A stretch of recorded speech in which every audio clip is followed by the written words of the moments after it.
party line vote in one Republican-controlled House committee today to hold Attorney General Eric Holder in contempt of Congress. The Speaker of the House, John Boehner, says a vote in the full House on that matter will be held next week. It's all about a conspiracy theory marinated on the right, essentially alone in right-wing media, that the Fast and Furious gun-running program in the Southwest was somehow a conspiracy to take away Second Amendment rights by upsetting people about gun violence. Joining us now is Bob Herbert, former columnist for the New York Times. He's now a senior distinguished fellow at the Demos Center for Public Policy and Advocacy. Bob, thank you for being here. It's great to be here, although I have to tell you, Rachel, it is not fair to have to comment on this story in public, because once you immerse yourself in this issue, it's like being on acid. It is unbelievably crazy. And let me say that that is true of a lot of gun issues. Gun issues I've always described as the great ungoogleable. It's not actually possible to get rational, unbiased, real information about what's going on with gun laws, particularly about gun politics in this country, because when you Google it, you are so deep into conspiracy theory land that you can get no real information. This Fast and Furious, I think, is a subset of that. But yet, a party line, 100% of Republicans voting on it today, voting for it, voting to hold their Attorney General in contempt over this. Is this the fringe becoming mainstream, or is there something else going on? The Republican Party has hooked up with the fringe a long time ago. The Republican Party, you know, it's a mainstream party in the sense that we only have two parties, but it is not mainstream if you're thinking about the way most Americans think about most important issues.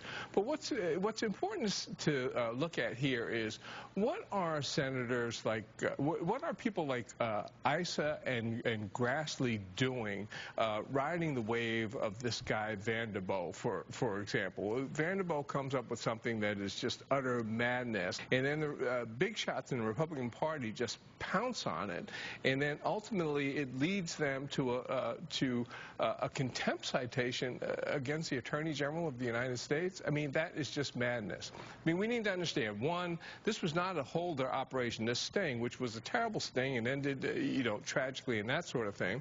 But Holder ordered an end to this. The people in charge of the sting were either fired or reassigned. There is an IG investigation in the Justice Department, and Congress is investigating. I don't have any problem with that at all.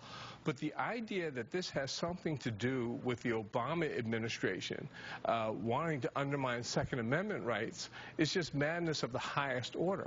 For people like me, for example, who are very much in favor of enforcing gun control laws, and who would like gun control laws strengthened, who would like to make it more difficult for people to access guns, Obama has been a terrible disappointment. The Brady campaign gave him an F for his performance in terms of gun control. So it is just madness to talk about him undermining the Second Amendment. He's done nothing of the sort.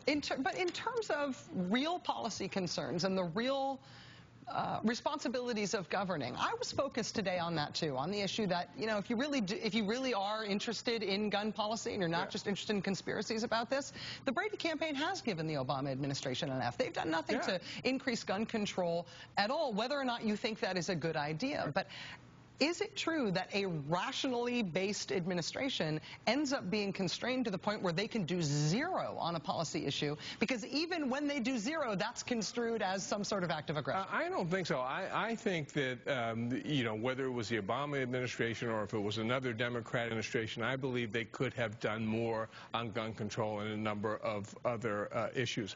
I think that the forces who are opposed to some of the things that the Republican Party stands for should be fighting harder against the Republican Party, should be fighting back harder on some of these issues. And if you take gun control, for an example, I mean, this is like an unbelievably important issue. The Republicans talk about being concerned about this agent who was killed, and you're right to be concerned about that. But 100,000 Americans are shot every year, and more than 30,000 die, and these are a result of homicides, suicides, and gun accidents.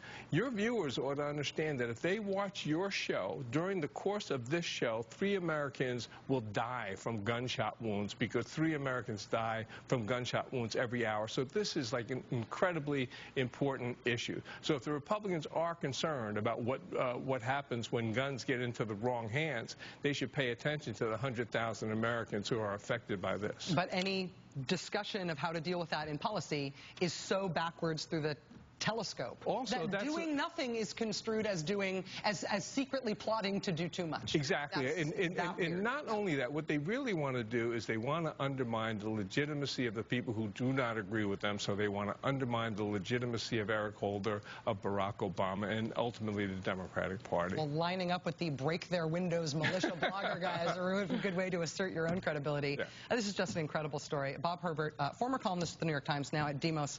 Bob